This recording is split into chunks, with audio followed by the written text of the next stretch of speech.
Hello everyone, আমরা এখন তড়িৎ রসায়নের আরও দুইটা ইম্পর্ট্যান্ট টপিক নিয়ে আলোচনা করব। একটা হচ্ছে আমাদের ফুয়েল সেল এবং আরেকটা হচ্ছে আমাদের ইলেকট্রোপ্লেটিং, অর্থাৎ আমাদের যে প্রলেপের ম্যাথগুলো আছে সেই প্রলেপের ম্যাথগুলো নিয়ে আমরা আলোচনা করব আজকে। এবং হচ্ছে আমরা আমাদের ফুয়েল সেল সংক্রান্ত যে জিনিসগুলো আমাদের ভর্তি পরীক্ষাতে আসতে পারে সেগুলো নিয়ে আলোচনা করব। তো দেখো, ফার্স্টেই আমি তোমাদের এখানে লিখছি যে ফুয়েল সেলের প্রকারভেদ। হ্যাঁ, তো ফুয়েল সেল কয় প্রকার ভাইয়ারা? ফুয়েল সেল হচ্ছে আমাদের দুই প্রকার। একটাকে আমরা বলি হাইড্রোজেন অক্সিজেন ফুয়েল সেল এবং আরেকটাকে আমরা বলি মিথানল অক্সিজেন ফুয়েল সেল। এই মিথানল অক্সিজেন ফুয়েল সেলের আরেকটা নাম হচ্ছে ডিরেক্ট মিথানল ফুয়েল সেল, বা যেটাকে সংক্ষেপে বলা হয় DMFCS। ওকে, সংক্ষেপে এটা আসে এবং বোর্ড ভর্তি পরীক্ষা তো আসতে পারে DMFCS মানে কি? এটা মানে আসলে ডিরেক্ট মিথানল ফুয়েল সেল। তো আমাদের দুইটা ক্যাটাগরির ফুয়েল সেল আমরা দেখতে পাই। এখন এই যে দুইটা ক্যাটাগরির ফুয়েল সেল, এদেরকে কিভাবে আলাদা করা হইল? এদেরকে আলাদা করছে কিভাবে? হ্যাঁ, বেসিক্যালি এদেরকে আলাদা করা হয়েছে কিসের ভিত্তিতে জানো? সেটা হচ্ছে জ্বালানির ভিত্তিতে। জ্বালানির ভিত্তিতে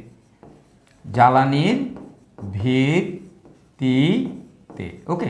তো আমাদের যে এই ফুয়েল সেলগুলো আছে, এই ফুয়েল সেলগুলো হচ্ছে আমাদের ইলেকট্রিসিটি প্রডিউস করে। ওকে, এগুলো কি করে? ইলেকট্রিসিটি প্রডিউস করে। এবং এই ফুয়েল সেলের অনেক অ্যাপ্লিকেশনস আছে। আমাদের রিসেন্টলি বাংলাদেশেও কিন্তু তোমার হচ্ছে এই হাইড্রোজেন ফুয়েল সেল যে কার, এরকম একটা কার বাংলাদেশে তোমার নিয়ে আসছে এবং এর উপর টেস্টিং চলতেছে। এবং যদি বাংলাদেশে সঠিকভাবে তোমার এই ফুয়েল যেটা মানে হাইড্রোজেনের প্রোডাকশন যদি ঠিকঠাক মতো করা যায়, তাহলে হয়তো মানে খুব রিসেন্টলি বাংলাদেশে হয়তো তুমি এরকম ফুয়েল সেলের কার দেখতে পাবা। এই ধরনের ফুয়েল সেলের কার কিন্তু ওয়ার্ল্ড ওয়াইড বেশ ফেমাস। হ্যাঁ, ভালোই চলতেছে। আমাদের যে ইলেকট্রিক ভেহিক্যাল আসছে, এই ইলেকট্রিক ভেহিক্যালের আগের ভার্সনটা ছিল হচ্ছে ফুয়েল সেল ইউজ করা। তো ওয়ার্ল্ড ওয়াইড এই ফুয়েল সেলের প্রচলন শুরু হয়েছে, অনেক জায়গাতে ইউজ করে। বিশেষ করে আমাদের যে স্পেস শিপগুলো আছে, ওই স্পেস শিপগুলোতে কিন্তু আমরা সাধারণত এরকম ফুয়েল সেল ব্যবহার করে থাকি। তো এই ফুয়েল সেলের ব্যবহারগুলো কোথায় হয়, সুবিধা অসুবিধা কী, সেটা নিয়ে একটু পরেই তোমাদেরকে বলতেছি। বাট তার আগে একটু বুঝো যে ফুয়েল সেলের কনসেপ্টটা কী। যে এই ফুয়েল সেলের বেসিক্যালি দুই ধরনের জ্বালানি ব্যবহার করে। তো জ্বালানির উপর ভিত্তি করে ফুয়েল সেলকে আমরা দুই ভাগে ভাগ করি। একটাকে বলা হয় হাইড্রোজেন অক্সিজেন ফুয়েল সেল, আরেকটাকে বলা হয় তোমার হচ্ছে মিথানল অক্সিজেন ফুয়েল সেল। তো এইখানে আমাদের জ্বালানি হিসাবে হাইড্রোজেন এবং অক্সিজেনকে ব্যবহার করা হয়, আর এইখানে আমাদের জ্বালানি হিসাবে মিথানল এবং অক্সিজেনকে ব্যবহার করা হয়। তুমি যদি হাইড্রোজেন আর অক্সিজেনকে জ্বালানি হিসাবে ব্যবহার করো, সেগুলোকে বলবো আমরা হাইড্রোজেন অক্সিজেন ফুয়েল সেল। আর তুমি যদি মিথানল এবং অক্সিজেনকে জ্বালানি হিসেবে ব্যবহার করো, সেগুলোকে আমরা বলবো হচ্ছে মিথানল অক্সিজেন ফুয়েল সেল। ওকে, তো একটু লক্ষ্য করো, আমি এইখানে একটা ফুয়েল সেলের ইমেজ দিয়ে রাখছি। তো এইখানে কি হয়? এখানে খুব সিম্পল একটা কাহিনী। দুইটা চেম্বার থাকে, দুই দিক থেকে দুইটা জ্বালানি ঢুকে। ওকে, দুই দিক থেকে দুইটা জ্বালানি ঢুকবে এবং এইখানে একটা তড়িৎদ্বার থাকে, এখানে একটা তড়িৎদ্বার থাকে। জাস্ট সিম্পলি দুইটা তড়িৎদ্বার থাকে যারা কিনা ইলেকট্রন পরিবহন করতে পারে, এরকম তড়িৎদ্বার। আর মাঝখানে তোমার হচ্ছে ইলেকট্রোলাইট থাকে। কি থাকে? বিভিন্ন ধরনের ইলেকট্রোলাইট। আমরা সংক্ষেপে আমি তোমাদের মনে রাখার জন্য বলতে পারি যে মাঝখানে একটা দালাল থাকে। কে থাকে? দালাল। এই দালালের কাজ কি? দালালের কাজ হচ্ছে ইলেকট্রন এবং আয়ন ট্রান্সফার করা, অর্থাৎ এই তড়িৎদ্বার থেকে এই তড়িৎদ্বার দিকে এদেরকে শিফট করানো। এটা হচ্ছে তোমার দালালের কাজ। তো এখন একটু বোঝার ট্রাই করো। আমরা যেই ফার্স্টে যেই চিত্রটা তোমরা এখানে দেখতে পাচ্ছ, এটা হচ্ছে আমাদের হাইড্রোজেন অক্সিজেন ফুয়েল সেল। তাহলে তুমি বলো এখানে জ্বালানি হিসেবে কে থাকবে? হাইড্রোজেন আর অক্সিজেন। তো আমাদের কি হয়? এই একদিক থেকে হাইড্রোজেন ঢুকে, অর্থাৎ এই দিক থেকে দেখো হাইড্রোজেন ঢুকতেছে, এই দিক থেকে হাইড্রোজেন ঢুকতেছে। ওকে, তাহলে আমাদের কি হয়? এই দিক থেকে আমরা দুই অণু হাইড্রোজেনকে এখানে দিব। তো হাইড্রোজেন এখানে যায়, যাওয়ার পর এই জায়গাটাতে গিয়ে এই তড়িৎদ্বারের কাছে গিয়ে হাইড্রোজেন ইলেকট্রন ছেড়ে দেয়। হাইড্রোজেন ইলেকট্রন ছেড়ে দেয়। তো হাইড্রোজেন যখন ইলেকট্রন ছেড়ে দিবে, তখন হাইড্রোজেন কিসে পরিণত হবে বলো তো ভাইয়ারা? দুইটা হাইড্রোজেন গেল, গিয়ে কি করলো? ইলেকট্রন ছেড়ে দিল। তাহলে দুই অণু হাইড্রোজেন চারটা ইলেকট্রন ছেড়ে চারটা H+ প্রডিউস করলো। এই যে ইলেকট্রনগুলো হাইড্রোজেন ছাড়লো, কেন ছাড়ছে? কারণ এইখানে তোমার দালাল আছে, এবং এই যে দালালটা, এটা হচ্ছে তোমার উত্তপ্ত দালাল। উত্তপ্ত দালাল। তো এই তড়িৎদ্বারটা অনেক বেশি উত্তপ্ত থাকে এবং এই দালালটাই বেসিক্যালি হাইড্রোজেনকে ইলেকট্রন ছাড়তে সহায়তাটা করে। তো হাইড্রোজেন ইলেকট্রন ছাড়লো, ছাড়ার পর এই যে হাইড্রোজেন আয়নগুলো তৈরি হইলো, সেগুলা দালালের সহায়তায় এক তড়িৎদ্বার থেকে আরেক তড়িৎদ্বারের দিকে শিফট করে। এখন এই পাশ দিয়ে কে ঢুকবে? এই পাশ দিয়ে হাইড্রোজেন ঢুকলো, তাহলে এই পাশ দিয়ে কে ঢুকবে? অক্সিজেন ঢুকবে। তাহলে এইখান দিয়ে তোমার হচ্ছে অক্সিজেন ঢুকে, তাহলে এখানে যে অক্সিজেন ঢুকলো, ঢুকার পর হাইড্রোজেন যে ইলেকট্রন ছাড়লো, এই ইলেকট্রনগুলা এই অক্সিজেন গ্রহণ করে। তাহলে দেখো এই অক্সিজেন কি করে, অক্সিজেন ইলেকট্রন গ্রহণ করে, অক্সিজেন ইলেকট্রন গ্রহণ করে কিসে পরিণত হয়, অক্সিজেন ইলেকট্রন গ্রহণ করে 2O2- পরিণত হয়। অর্থাৎ আমাদের এখনো অক্সিজেন এখান দিয়ে ঢুকে কি করে, 4টা ইলেকট্রন গ্রহণ করে কি 2O2- পরিণত হয়ে যায়। ওকে, তাহলে দেখো হাইড্রোজেন গেল, হাইড্রোজেন ইলেকট্রন ছাইরা H+ পরিণত হইলো। অক্সিজেন কি করলো, অক্সিজেন সেই ইলেকট্রনগুলো গ্রহণ করে কি করলো বলো তো ভাইয়ারা, তোমার অক্সিজেন 2- পরিণত হইলো। ওকে, তাহলে আলটিমেটলি কি হইলো ব্যাপারটা দেখো তো, এখানে 4টা H+ পাচ্ছ, এখানে 2টা O- পাচ্ছ, তাহলে আলটিমেটলি এরা বিক্রিয়া করে কি বানাবে, সিম্পলি পানি বানাবে, তাই না? তাহলে দেখো আমার এইখানে ইলেকট্রন ছাড়তেছে, তাহলে এখানে জারণ বিক্রিয়া হচ্ছে, তাহলে এটাকে আমরা কি বলবো বলতো ভাইয়ারা, অ্যানোড। আর এখানে আমাদের কি বিজারণ বিক্রিয়া হচ্ছে, মানে ইলেকট্রন গ্রহণ করতেছে, তাহলে এটা কি আমাদের ক্যাথোড। তাহলে তুমি দেখো তোমার অ্যানোডে বিক্রিয়া হচ্ছে কি, 2টা হাইড্রোজেন তোমার কি করতেছে, 4টা ইলেকট্রন ত্যাগ করে 4টা H+ প্রডিউস করতেছে। আর আমার এখনো অক্সিজেন সেই 4টা ইলেকট্রন গ্রহণ করে কিসে পরিণত হচ্ছে, 2O2- পরিণত হচ্ছে। তো তুমি যদি এদেরকে যোগ করে দাও তাহলে তুমি কি পাচ্ছ দেখো তো, আলটিমেটলি কাটাকাটি করলে আসলে 2 অণু হাইড্রোজেন আর 1 অণু অক্সিজেন এরা মিলে বানাচ্ছে আমাদের 2 অণু পানি। তাহলে আসলে আলটিমেটলি ওভারঅল পানি উৎপন্ন হচ্ছে। তাহলে দেখো এইখানে জ্বালানি হিসেবে একদিক থেকে অক্সিজেন যায় আর একদিক থেকে হাইড্রোজেন যায়, এবং তুমি বাই প্রোডাক্ট হিসেবে কি পাও, পানি পাও, এবং একই সাথে ইলেকট্রনের আদান প্রদান হচ্ছে। দেখো এই তড়িৎদ্বার থেকে ইলেকট্রন এই তড়িৎদ্বারের দিকে যাচ্ছে, তাহলে ইলেকট্রনের যখন মুভমেন্ট হবে তখন তুমি কি পাবা, কারেন্ট পাবা, রাইট? সেই কারেন্টটাকে আমরা ইউজ করি, এবং এই যেখানে বাতি জ্বালাইতেছে তো এই কারেন্টকে ইউজ করে আমরা গাড়িও চালাইতে পারি, ঠিক আছে? তো এটাই হচ্ছে আমাদের এই হাইড্রোজেন অক্সিজেন ফুয়েল সেলের মেইন কনসেপ্ট, মেইন বেসিক। ওকে, এবং একটা জিনিস বুঝো, এইখানে আমরা জ্বালানির এই কারেন্ট পাওয়ার পরে যে উৎপাদ পাচ্ছ সেটা কি, পানি পাচ্ছ। সাধারণত আমরা যে ফুয়েল ইউজ করি সেগুলো ইউজ করলে আমরা যে উৎপাদ পাই সেটা কি পাই, এগুলো পুরানোর পরে কার্বন ডাইঅক্সাইড বের হয়, যেটা কিনা পরিবেশের জন্য হার্মফুল। বাট দেখো এটা কিন্তু পরিবেশের জন্য একদমই হার্মফুল না। তো এখন কথা হচ্ছে এই ফুয়েল সেল আবার কয় প্রকার, হাইড্রোজেন অক্সিজেন ফুয়েল সেল। এই ফুয়েল সেল হচ্ছে ভাই আমাদের এখানে দেখো 5 প্রকার ফুয়েল সেল আছে। একটাকে আমরা বলি PEM বা প্রোটন এক্সচেঞ্জ মেমব্রেন, বা এটাকে আমরা পলিমার মেমব্রেনও বলি। যদি ইউজ করি তাহলে সেটাকে বলে PEM ফুয়েল সেল। একটা হচ্ছে ফসফরিক অ্যাসিড ফুয়েল সেল, একটা হচ্ছে কার্বনেট ফুয়েল সেল, একটা হচ্ছে মোল্টেন অক্সাইড ফুয়েল সেল মানে গলিত অক্সাইড ফুয়েল সেল, আর একটা হচ্ছে অ্যালকালি ফুয়েল সেল। আর এই অ্যালকালি ফুয়েল সেলের আরেকটা নাম হচ্ছে হাইড্রোজেন ফুয়েল সেল। তো এগুলোর আবার এরকমভাবে ডিফারেন্ট নামকরণ করলো কেন করা হয়েছে, রিজনটা হচ্ছে জাস্ট সিম্পলি বুঝো, এই যে এখানে তুমি উত্তপ্ত দালাল ইউজ করতেছো না, এইখানে তুমি কোন দালাল ব্যবহার করবা, এইখানে কোন দালাল ব্যবহার করবা তার উপর ডিপেন্ড করে এই ফুয়েল সেলের নামগুলো ডিফারেন্ট হয়। ভাই এইখানে যদি আমরা প্রোটন এক্সচেঞ্জ মেমব্রেন বা পলিমার মেমব্রেন ব্যবহার করি এই দালাল হিসাবে, তাহলে সেটাকে আমরা বলবো PEM ফুয়েল সেল।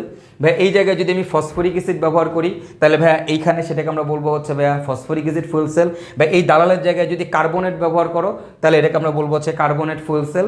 এখানে যদি গলিত অক্সাইড ব্যবহার করো এই জায়গায় ইলেকট্রোলাইটের জায়গায় তাহলে সেটাকে বলবো গলিত অক্সাইড ফুয়েল সেল। এবং তুমি যদি এই জায়গাটাতে কোনো একটা ক্ষার ব্যবহার করো অ্যালকালি, সে তুমি এখানে পটাশিয়াম হাইড্রোক্সাইড ব্যবহার করলা, যদি তুমি এখানে পটাশিয়াম হাইড্রোক্সাইড ব্যবহার করো বা সোডিয়াম হাইড্রোক্সাইড ব্যবহার করো, কোনো একটা ক্ষার ইউজ করো, তখন সেটাকে আমরা বলি হচ্ছে হাইড্রোজেন ফুয়েল সেল। ওকে, তাহলে দেখো হাইড্রোজেন ফুয়েল সেলে এখানে কে থাকবে বলো তো ভাইরা, পটাশিয়াম হাইড্রোক্সাইড থাকবে, শুধুমাত্র পটাশিয়াম হাইড্রোক্সাইড বা সোডিয়াম হাইড্রোক্সাইড যে কোনো একটা অ্যালকালি থাকবে, এটার নাম হাইড্রোজেন ফুয়েল সেল। বাট এগুলা কিন্তু হাইড্রোজেন ফুয়েল সেল না, এগুলোর নাম কি, এগুলোর নাম হচ্ছে hydrogen oxygen fuel cell, hydrogen oxygen fuel cell.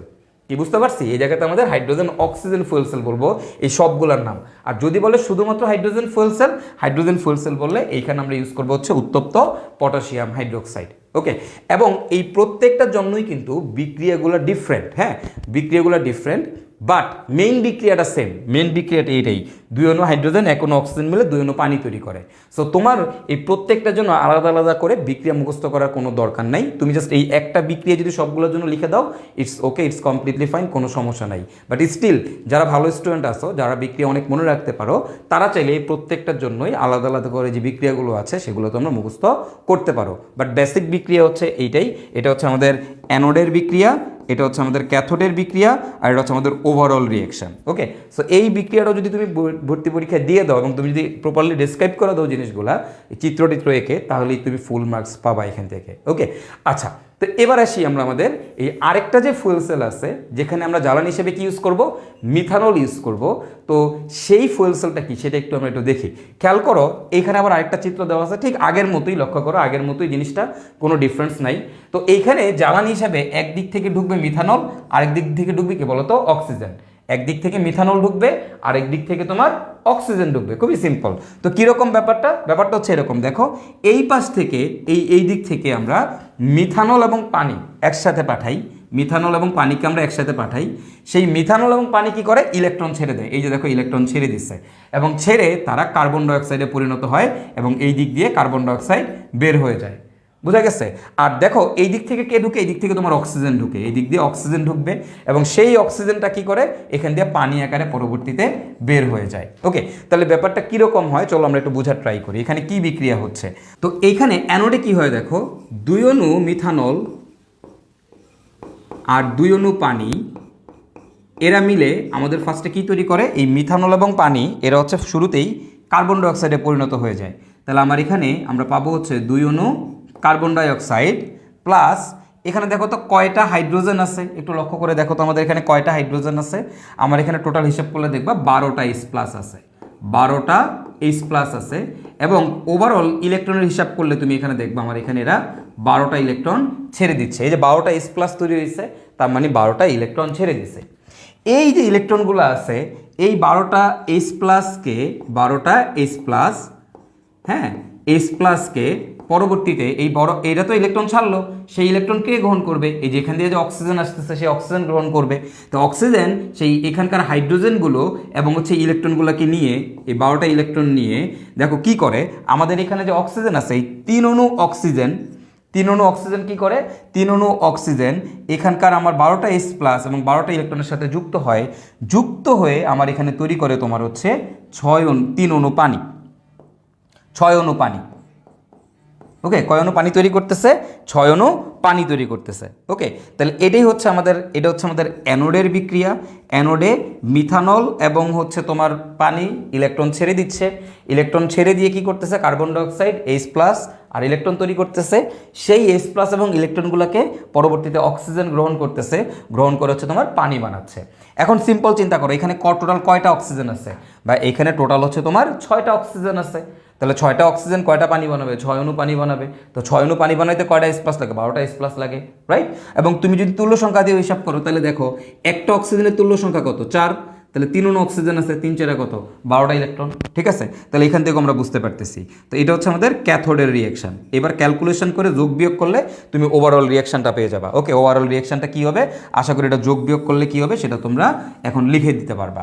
ওকে, তো এটাই হচ্ছে আমাদের আসলে এই মিথানল অক্সিজেন ফুয়েল সেলের রিয়াকশনস। এবং এখানে দেখো আমাদের কাকে ইউজ করা হয়, এখানে দালাল হিসেবে কাকে ইউজ করে, পলিমার ইলেকট্রোলাইট, অর্থাৎ পলিমার প্রোটন এক্সচেঞ্জ মেমব্রেন বা পলিমার আমরা ইউজ করবো এখানে কোনো একটা। ঠিক আছে, তো এই হচ্ছে আমাদের এই মিথানল অক্সিজেন ফুয়েল সেলের কাহিনী, আর এটা হচ্ছে আমাদের হাইড্রোজেন অক্সিজেন ফুয়েল সেলের কাহিনী। তো আমরা এই 2 ধরনের ফুয়েল সেল দেখতে পাবো, এবং এই 2 ধরনের ফুয়েল সেলের যে বিক্রিয়াগুলো আছে এগুলো কিন্তু আমাদের জন্য বেশ ইম্পর্ট্যান্ট। তোমার বইয়ের ভর্তি পরীক্ষায় বলতে পারে মিথানল অক্সিজেন ফুয়েল সেলের অ্যানোডো ক্যাথোডে সংঘটিত বিক্রিয়াগুলো লেখো, বা বলতে পারে হাইড্রোজেন অক্সিজেন ফুয়েল সেলের অ্যানোডো ক্যাথোডে সংঘটিত বিক্রিয়াগুলো লেখো। ওকে, তো এটা হচ্ছে আমাদের কাহিনী। আশা করি তোমরা এই জিনিসটা বুঝতে পারছো। আর দেখো এখানে এই 2 ধরনের ফুয়েল সেলেরই কিন্তু তোমার ইফিসিয়েন্সি, ভোল্টেজ কত এবং ইফিসিয়েন্সি কত দেওয়া আছে। মিথানল অক্সিজেন ফুয়েল সেলেরও ভোল্টেজ কত এবং ইফিসিয়েন্সি কত এগুলো কিন্তু দেওয়া আছে। ওকে, তো আশা করি এই 2টা জিনিস থেকে যদি তোমার এখন বলে কোনটা কী ধরনের মানে ফুয়েল সেল, তো এগুলো তোমরা পারবা। এবং বিক্রিয়া যদি লিখতে বলে সেটাও তোমরা পারবা। ধরো তোমার বললো কার্বনেট ফুয়েল সেলের বিক্রিয়া লিখতে, এখন কার্বনেট ফুয়েল সেলের পুরো বিক্রিয়াটা তোমার মনে নাই, তুমি জাস্ট এই বিক্রিয়াটা লিখে দাও, তাইলেও হবে, কোনো সমস্যা নেই। ঠিক আছে, তো আমরা ফুয়েল সেলের কনসেপ্টটা দেখলাম। এখন দেখো এখানে আমরা যে জিনিসটা দেখতেছি সেটা কি, ফুয়েল সেলের সুবিধা, তারপরে ফুয়েল সেলের অসুবিধা, তারপর হচ্ছে ফুয়েল সেলের ব্যবহার। তো এই জিনিসগুলো আমরা সবাই বই থেকে দেখে নিব। ওকে, যে কোনো একটা রাইটারের বই থেকে, আমাদের হাজারি স্যার বা কবির স্যার যে কোনো একটা রাইটারের বই থেকে তুমি ফুয়েল সেলের সুবিধা, ফুয়েল সেলের অসুবিধা এবং ফুয়েল সেলের ব্যবহার পড়বা। এটা অনেক বেশি important for MCQ and written both. Okay, তো 2টার জন্য এটা অনেক বেশি ইম্পর্ট্যান্ট। সো আমরা কষ্ট করে যে কোনো একটা রাইটারের বই থেকে এই জিনিসগুলো একটু দেখে নিব। দেখো আমি এটা লিখে দিতে পারতাম এইখানে স্লাইডের মধ্যে, বাট আমি ইচ্ছা করেই দিই নেই, কারণ তোমাদের বই খোলার অভ্যাস হবে না। তাইলে বই খুলো, বই দেখো। ঠিক আছে, বই থেকে অ্যাটলিস্ট এই জিনিসগুলো দেখলেও তুমি একটা আইডিয়া পাবা বইয়ে ফুয়েল সেল থেকে কী ধরনের কোশ্চেন্সগুলো আসে বা আসতে পারে। এবার দেখো আমরা এখন ফুয়েল সেলের গাণিতিক সমস্যাগুলি নিয়ে আলোচনা করব। তো গাণিতিক সমস্যাগুলি কি, এটা তোমরা সবাই জানো যে আমাদের তড়িৎ বিশ্লেষণের যে গাণিতিক সমস্যাগুলো আছে এগুলো একটাই সূত্র আলা বানাই দিচ্ছে, সেটা কি N=IT/EF, অর্থাৎ আমাদের ফ্যারাডের সূত্র। তো আমাদের যে বিখ্যাত ফ্যারাডের সূত্র আছে সেটাই আমরা এখানে অ্যাপ্লাই করব। দেখো কি বলছে, একটি হাইড্রোজেন ফুয়েল সেলে 150 ডিগ্রি সেলসিয়াস তাপমাত্রা ও 1 অ্যাটমসফিয়ার চাপে 2 লিটার হাইড্রোজেন গ্যাস 20 মিনিট ধরে চালনা করলে যে তড়িৎ প্রবাহ পাওয়া যায় তার গড় মান নির্ণয় করো। যে তড়িৎ প্রবাহ পাওয়া যায় তার গড় মান বের করতে বলছে, অর্থাৎ আয়ের মান বের করতে বলছে। ওকে, এখন একটু খেয়াল করো, একটা হাইড্রোজেন ফুয়েল সেলে 150 ডিগ্রি সেলসিয়াস তাপমাত্রা ও 1 অ্যাটমসফিয়ার চাপে 2 লিটার হাইড্রোজেন গ্যাস 20 মিনিট ধরে চালনা করলে যে তড়িৎ প্রবাহ পাওয়া যায় তার গড় মান নির্ণয় করো। তো আমাদের ফর্মুলাটা কি, N= আমরা সবাই জানি IT/EF, রাইট, IT/EF। এখন তুমি একটু বোঝার ট্রাই করো এখান থেকে যে তুমি এই জায়গা থেকে এনের জায়গায় কোন ফর্মুলাটা বসাবা। এনের জায়গায় কোন ফর্মুলা বসাবা? ভাইয়া তাপমাত্রা দেওয়া, ভাইয়া চাপ দেওয়া, ভাইয়া আয়তন দেওয়া। তাপমাত্রা, চাপ, আয়তন দেওয়া থাকলে আমরা এনের জায়গায় কোন ফর্মুলাটা বসাই সবাই জানি আমরা, সেটা কি PV/RT, রাইট, ইকুয়াল টু কি বলো তো ভাইয়ারা, IT/EF, তাই না? এখন তুমি লক্ষ্য করো এখান থেকে আমাদের পি এর মান কত। ভাই পি এর মান বলে দিছে 1 অ্যাটমসফিয়ার, ভি এর মান বলে দিছে 2 লিটার, ডিভাইড বাই আর এর মান কত 0.0821, ইন্টু টি এর মান কত বলো তো ভাইয়ারা 0.0821, ইন্টু টি এর মান 150 ডিগ্রি সেলসিয়াস। তো এই 150-এর সাথে আমরা কি করব বলো তো ভাইয়ারা 273 যোগ করে দিব। তাহলে দেখো আমি কিন্তু এখান থেকে টি এর ভ্যালুটা কত সেটা জানি। ইকুয়াল টু আই এর মান কত ভাইয়ারা, দেখো আই কি, আই হচ্ছে আমাকে বের করতে বলছে তড়িৎ প্রবাহের গড় মান। টি এর মান বলে দিচ্ছে কত মিনিট, 20 মিনিট, তাহলে 20 ইন্টু হচ্ছে 60 ডিভাইডেড বাই ই এর মান কত, কি উৎপন্ন হয়েছে, হাইড্রোজেন। তাহলে এইখানকার ইনফরমেশনগুলা এই যে মোল যে বের করছো এগুলা কার ইনফরমেশন বের করছো, বা হাইড্রোজেনের ইনফরমেশন দিয়ে বের করছো। তাহলে তুল্য সংখ্যা কার হবে, হাইড্রোজেনের হবে। তো হাইড্রোজেনের তুল্য সংখ্যা কত আমরা জানি 2, ইন্টু এফ এর মান কত বলো তো 96,500। এখান থেকে ক্যালকুলেশন করলে আমরা কিন্তু কি জানি বলো, তবে এখান থেকে ক্যালকুলেশন করলে আমরা আই এর ভ্যালুটা বের করে ফেলতে পারবো। এই যে তুমি আয়ের ভ্যালুটা পাইছো এত অ্যাম্পিয়ার কারেন্ট, এটাই হচ্ছে কি তোমার অ্যান্সার, রাইট। কিন্তু একটু খেয়াল করো এখানে কি বলছে, তড়িৎ প্রবাহের গড় মান নির্ণয় করো। তো তোমরাই বলো, তোমরা এই যে গড় মান কেমনে বের করে, ফিজিক্সে পড়ছো না গড় মান বের করার ফর্মুলা, দেখছো না তোমরা সবাই, ওই যে একটা ফর্মুলা আছে না গড় মান, তো সেখান থেকে এটাকে ওই গড় মানের ফর্মুলাতে ফেলে অঙ্কটা করবা, রাইট। না, এটা করবো না, এইখানে যেটা আসছে সেটাই অ্যান্সার। কেন একটু বোঝার ট্রাই করো। কারণ হচ্ছে দেখো ভাইয়া, আমি যেই অঙ্ক করলাম ফুয়েল সেলের, তুমি দেখো তো এই যে ফুয়েল সেলের কনসেপ্টটা যে শিখলা, এগুলো কি ডিরেক্ট কারেন্ট নাকি এগুলো কি ডিসি কারেন্ট নাকি এসি কারেন্ট বলো তো, এগুলো কি ডিসি নাকি এসি? হ্যাঁ, এগুলো কি সব আমাদের ডিরেক্ট কারেন্ট না, এগুলো আমাদের ডিসি কারেন্ট। তাহলে তুমি যে গড় মানের যে ফর্মুলাটা তুমি শিখছো ফিজিক্সে, ওটা কার জন্য, অল্টারনেটিভস কারেন্টের জন্য, অর্থাৎ এসি কারেন্টের জন্য। তো যেহেতু এটা ডিসি কারেন্ট, তাই এটার ক্ষেত্রে যে তোমার তড়িৎ প্রবাহের গড় মান বের করতে বলছে, তার মানে আসলে তোমার এখানে আই বের করতে বলছে, বিকজ এটা হচ্ছে ডিসি কারেন্ট। সো এখানে তোমরা পাকনামি করে এই জায়গাতে গড় মান বলার কারণে তুমি আবার এখানে আইরে ওই গড় মানের ফর্মুলা দিয়ে ওইখান থেকে আবার তুমি গড় মান বের করো না, ঠিক আছে? তো এই কনসেপ্টটা আশা করি তোমরা বুঝতে পারছো।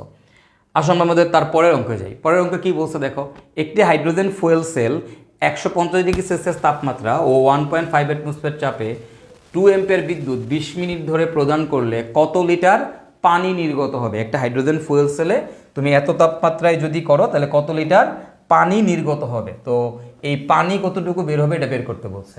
তাহলে এবার আসো আবার একটু দেখি হাইড্রোজেন ফুয়েল সেলের জন্য বলছে, তাহলে N= ফর্মুলা তো একটাই, IT/EF। এখন আবারও তাপমাত্রা দেওয়া, চাপ দেওয়া, আয়তন বের করতে বলছে, তাহলে PV/RT ইকুয়াল টু কত, আয়ের মান দেওয়া আছে এবার 2 অ্যাম্পিয়ার বিদ্যুৎ, তাহলে আয়ের মান আমরা জানি IT/EF। সো ক্যালকুলেশন করে এখান থেকে হচ্ছে ভি এর ভ্যালুটা বের করে ফেলবা। এবং তোমরা সবাই জানো যে আমাদের যে পানির তুল্য সংখ্যা কত, আমরা সবাই জানি পানির তুল্য সংখ্যা হচ্ছে আমাদের 2, রাইট। পানির তুল্য সংখ্যা কত, 2। তো এখানে পানির তুল্য সংখ্যাটা তুমি জাস্ট বসাই দিবা, ওকে। তো এটা কেন হয়, এই তুল্য সংখ্যাটা এখান থেকে তুমি বিক্রিয়া থেকেও বের করতে পারো। দেখো তোমার এখানে কয়টা ইলেকট্রন আদান প্রদান হয়েছে, দেখো তো তোমরা কয়টা ইলেকট্রন, 4টা ইলেকট্রন আদান প্রদান হয়েছে। কয় মোল অক্সিজেনের জন্য, 1 মোল অক্সিজেনের জন্য, তাই অক্সিজেনের জন্য তুল্য সংখ্যা হবে 4। কয় মোল হাইড্রোজেনের জন্য, ভাই 2 মোল হাইড্রোজেনের জন্য, তাইলে হাইড্রোজেনের জন্য তুল্য সংখ্যা মান হবে 2। কয় মোল পানি উৎপন্ন হয়েছে, ভাই 2 মোল পানি উৎপন্ন হয়েছে। কয়টা ইলেকট্রন আদান প্রদান হয়েছে, 4টা, তাহলে 1 মোল পানির জন্য কত, 2। এগুলো তোমাদেরকে কিন্তু আগে থেকেই শেখানো হয়েছে। যদি তোমাকে বলা হয় এখানে মিথানলের তুল্য সংখ্যা কত, মিথানল, তুমি দেখো এখানে কয়টা ইলেকট্রন আদান প্রদান হয়েছে, 12টা ইলেকট্রন। কয় মোল মিথানলের জন্য, 2 মোল মিথানলের জন্য, তাহলে 1 মোল মিথানলের জন্য কত, 6, ক্লিয়ার? তো এইভাবেই কিন্তু আমরা তুল্য সংখ্যার হিসাবগুলো করি, যেগুলো তোমাদেরকে ভাইয়া আগেও অনেকবার দেখাইছি। তো আমাদের ফুয়েল সেলের কনসেপ্ট গেল। ফুয়েল সেল থেকে সাধারণত এই ধরনের অঙ্ক পরীক্ষাতে এসে থাকে। তো আশা করি এই টাইপের অঙ্ক যদি আসে তোমরা পারবা, এবং আমরা ফুয়েল সেলের আরও কিছু অঙ্ক একটু পরে দেখব। এবার আমরা যেটা দেখব সেটা হচ্ছে আমাদের ইলেকট্রোপ্লেটিং। ওকে, তো এই ইলেকট্রোপ্লেটিং বা প্রলেপ, ইলেকট্রোপ্লেটিংয়ের একটা জিনিস হচ্ছে প্রলেপ। এই প্রলেপের অঙ্কগুলোর ক্ষেত্রে আমরা কিভাবে করব আগে একটু বুঝো তোমরা। আমরা যখন তড়িৎ বিশ্লেষণ করি, তড়িৎ বিশ্লেষণ করলে কি হয়? এটা তো আমাদের অ্যানোড, রাইট? আর এটা আমাদের কি ক্যাথোড। বলো তো কোথায় গিয়ে জমা হয়? অলওয়েজ ভাই ক্যাথোডে গিয়ে জমা হয়। ভাই কোথায় গিয়ে জমা হয়? ভাইয়ারা আমাদের ক্যাথোডে গিয়ে জমা হয়। এই ক্যাথোডে গিয়ে জমা হবে, অলওয়েজ ক্যাথোডে জমা হয়, রাইট? তাহলে তুমি চিন্তা করো, তুমি যার উপরে প্রলেপ দিতে চাবা তাকে কোথায় রাখবা? যার উপরে প্রলেপ দিবা তাকে অলওয়েজ ক্যাথোডে রাখবো আমরা, রাইট? আর যেটার দিয়ে প্রলেপ দিব সে মনে করো তুমি এখানে মনে করো তুমি এখানে আয়রনের উপর প্রলেপ দিতে চাও। কার প্রলেপ? মনে করো নিকেলের প্রলেপ দিতে চাও। তাহলে তোমাকে কি করতে হবে? এই দ্রবণে তোমাকে নিকেল আয়ন রাখতে হবে, অথবা এই তড়িৎদ্বারটা, এই অ্যানোডটা তোমার নিকেলের নিতে হবে। ওকে, তাহলে তুমি যদি আয়রনের উপর প্রলেপ দিতে চাও, নিকেলের প্রলেপ দিতে চাও, মানে যাকে দিয়ে প্রলেপ দিব সেটা থাকবে হয় অ্যানোডে, নাহলে সেটা থাকবে দ্রবণে। আর যার উপরে তুমি প্রলেপ দিবা সেটা থাকবে তোমার ক্যাথোডে, এবং হচ্ছে তার উপরে আমাদের কি হবে বলো তো? প্রলেপটা হবে। ক্লিয়ার?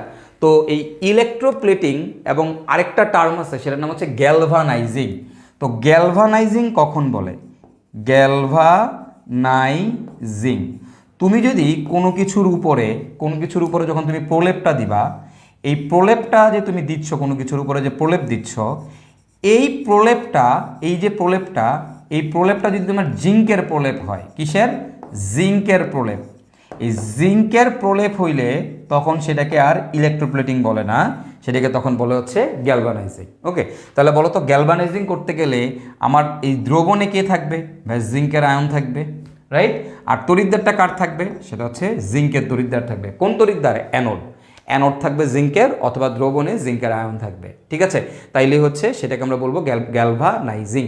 তাহলে যে কোনো ধাতুর প্রলেপ দেওয়াকে আমরা বলি হচ্ছে ইলেকট্রোপ্লেটিং, আর শুধুমাত্র জিঙ্ক ধাতুর প্রলেপ দেওয়াকে আমরা বলি হচ্ছে গ্যালভানাইজিং। এবং যার উপরে প্রলেপ দিব সেটা ক্যাথোডে থাকবে, যেটা দিয়ে প্রলেপ দিব সেটা হয় অ্যানোডে থাকবে, নাহলে দ্রবণের মধ্যে থাকবে। ওকে, তো এই হচ্ছে আমাদের ইলেকট্রোপ্লেটিংয়ের কনসেপ্ট। তো আশা করি এগুলো তোমরা এমনিতেও বুঝে গেছো এখন। তো আমরা এবার যেটা করব সেটা হচ্ছে আমরা এই ইলেকট্রোপ্লেটিংয়ের দুই একটা অঙ্ক করব। দেখো তো কি বলছে একটি হাইড্রোজেন ফুয়েল সেলে 3.75 মোল হাইড্রোজেন গ্যাস 20 মিনিট ধরে চালনা করলে যে তড়িৎ প্রবাহ পাওয়া যায়, ওই একই পরিমাণ তড়িৎ প্রবাহ যদি নিকেল নাইট্রেট দ্রবণের ভেতর দিয়ে চালনা করা হয়, তাহলে ক্যাথোডে কি পরিমাণ নিকেল জমা হবে। ওকে ফাইন, আগে একটু বোঝার ট্রাই করি আমরা। খেয়াল করো, একটি হাইড্রোজেন ফুয়েল সেলে 3.75 মোল হাইড্রোজেন গ্যাস 20 মিনিট ধরে চালনা করছো। আচ্ছা, করলে যেই তড়িৎ প্রবাহ পাওয়া যায়, ওই একই পরিমাণ তড়িৎ প্রবাহ যদি নিকেল নাইট্রেট দ্রবণের ভেতর দিয়ে চালনা করা হয়, তাহলে ক্যাথোডে কি পরিমাণ নিকেল জমা হবে? ওকে, তো এই জায়গাতে একটু খেয়াল করো, এখানে একটা কথা হবে, যে তড়িৎ প্রবাহ পাওয়া যায় ওই একই পরিমাণ তড়িৎ প্রবাহ, হ্যাঁ, একই সময়ে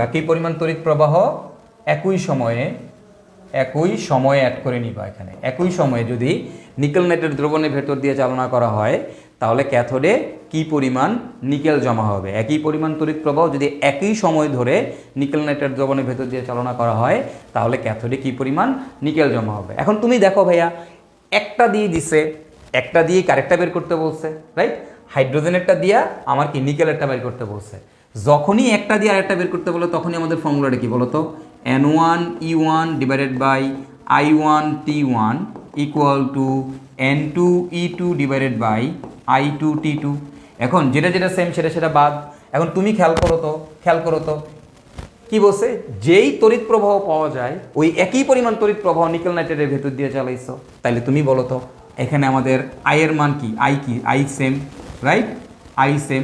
আবার সময় একই সময় চালনা করছো, তাহলে টিও কি সেম। যেগুলো সেম ওগুলো কি বাদ। তাহলে আমার এখানে ফর্মুলাটা কি থাকবে বলো তো? N1E1 ইকুয়াল টু N2E2, অর্থাৎ NE ইকুয়াল টু NE। এখন এক পাশে কে থাকবে? হাইড্রোজেন।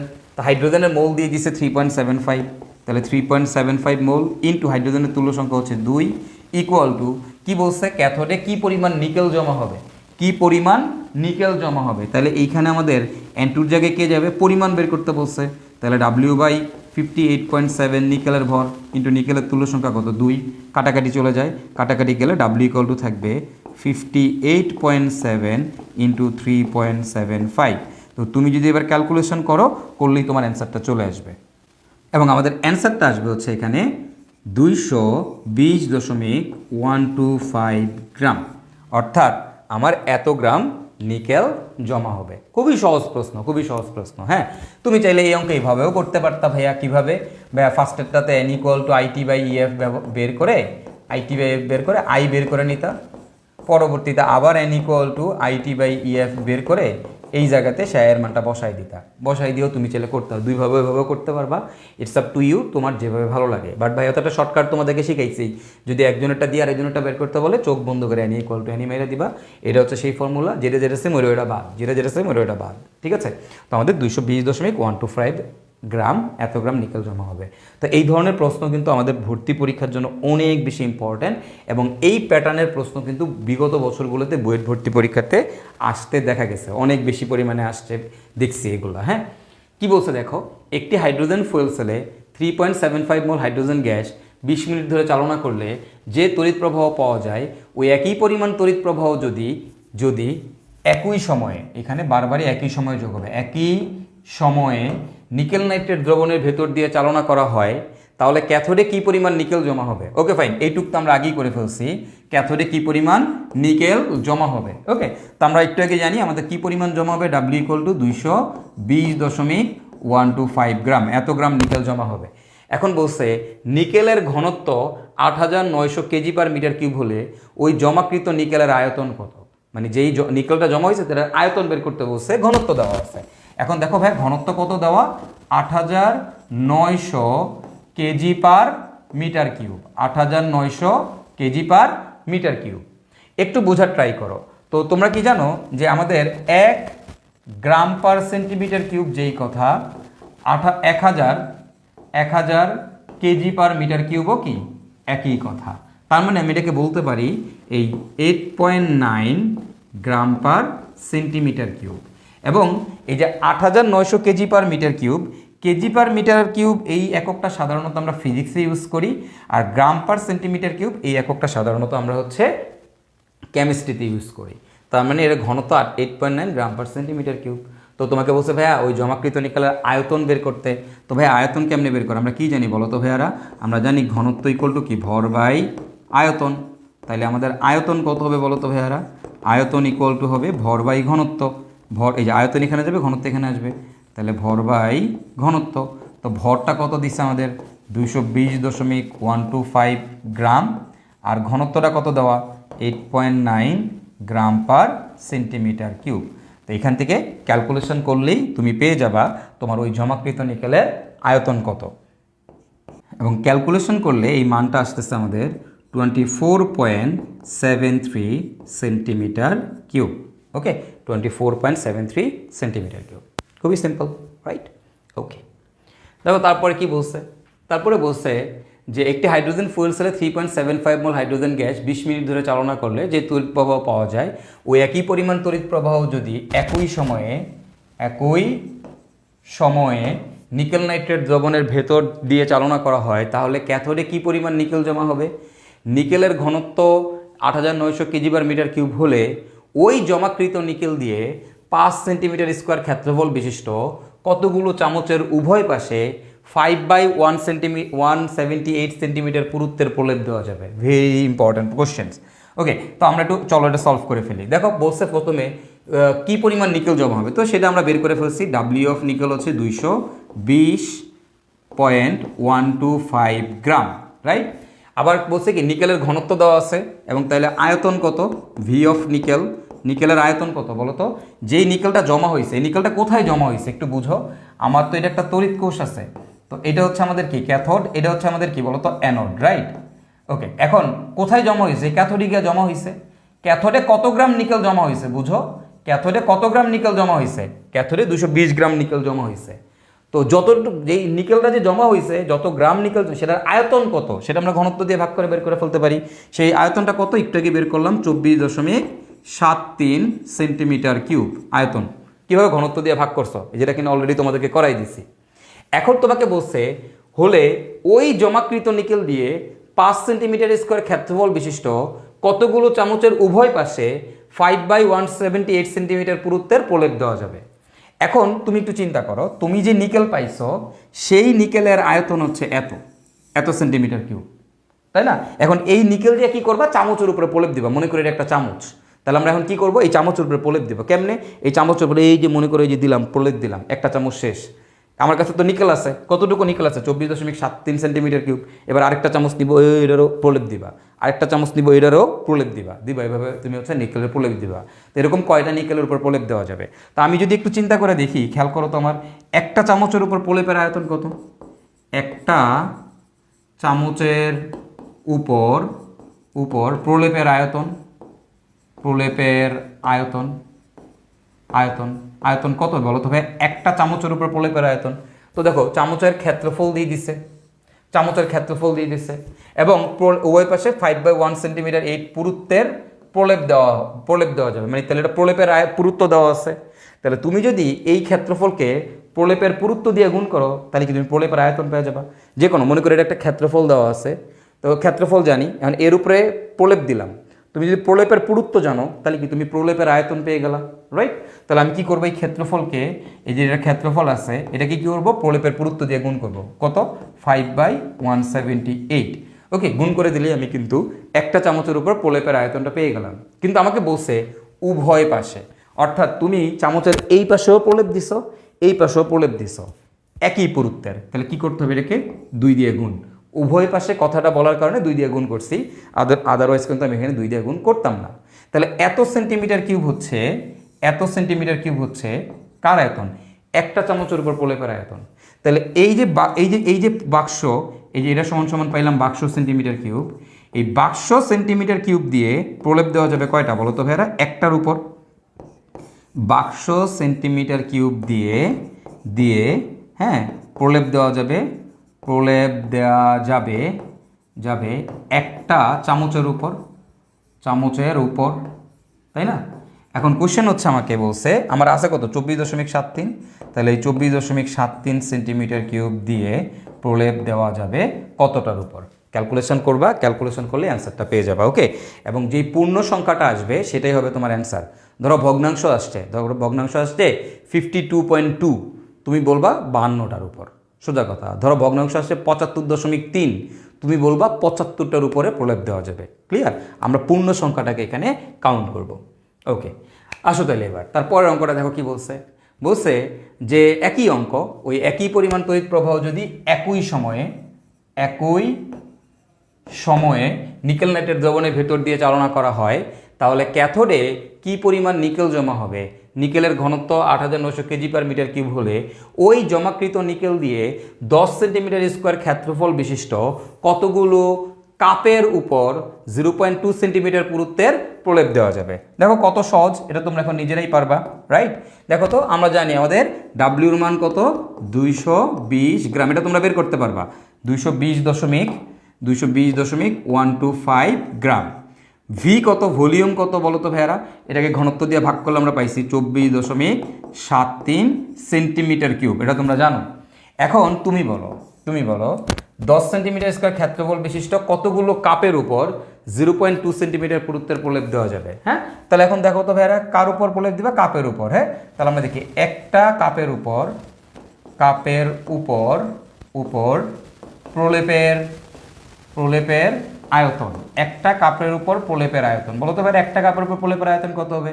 বা ক্ষেত্রফল দেওয়া আছে, এটাকে কি করবা তুমি বলো তো? পুরুত্ব দিয়ে গুণ করবা। তাহলে ক্ষেত্রফল কত? 10 সেন্টিমিটার স্কোয়ার ইন্টু এটাকে পুরুত্ব দিয়ে গুণ করো 0.2, তাহলে তো তুমি প্রলেপের আয়তন পেয়ে গেলা, রাইট? এখন তুমি বুঝো, এবার কি 2 দিয়ে গুণ করবা? কি বলছে? ক্ষেত্রবিশিষ্ট কতগুলো কাপের উপর 0.2 সেন্টিমিটার পুরুত্বের প্রলেপ দেওয়া যাবে, কিন্তু তোমাকে বলে নেই উভয় পাশে। তার মানে তুমি যে প্রলেপ দিচ্ছ কাপের আয়তন এত সেন্টিমিটার কিউব, তাহলে আমরা কি জানি? বাক্স সেন্টিমিটার কিউব দিয়ে দেওয়া যাবে একটা একটা, তাহলে ভাই আমার 24.73 সেন্টিমিটার কিউব দিয়ে দেওয়া যাবে কয়টা? ক্যালকুলেশন করলেই অ্যান্সার হয়ে গেছে। ওকে, আসো আমরা এরকমই আরেকটা অঙ্ক দেখব। কি বলছে দেখো, এবার বলছে ওই জমা একই অঙ্ক, একই পরিমাণ তড়িৎ প্রবাহ যদি একই সময় ধরে, একই সময়ে নিকেল নাইট্রেট দ্রবণের ভেতর দিয়ে চালনা করে, তাহলে কি হবে? নিকেল ক্যাথোড, ওই জমাকৃত নিকেল দিয়ে 1 সেন্টিমিটার ব্যাসার্ধের কতগুলো মার্বেলের উপর 0.1 সেন্টিমিটার পুরুত্বের প্রলেপ দেওয়া যাবে? কতগুলো মার্বেলের উপর 1 সেন্টিমিটার ব্যাসার্ধের কতগুলো মার্বেলের উপর 0.2 সেন্টিমিটারের 0.1 সেন্টিমিটারের প্রলেপ দেওয়া যাবে? ওকে, তো তুমি একটু খেয়াল করো, আমি যদি তোমাকে বলি, দেখো এটা আমাদের একটা, মনে করো মার্বেল। ওকে, এটা আমাদের একটা মার্বেল। তো এই হচ্ছে আমাদের কাহিনী। ধরো এটা আমাদের একটা মার্বেল আমরা নিয়ে নিলাম, ঠিক আছে। দেখো এটা হচ্ছে ধরো একটা মার্বেল, হ্যাঁ। এখন এই যে তোমার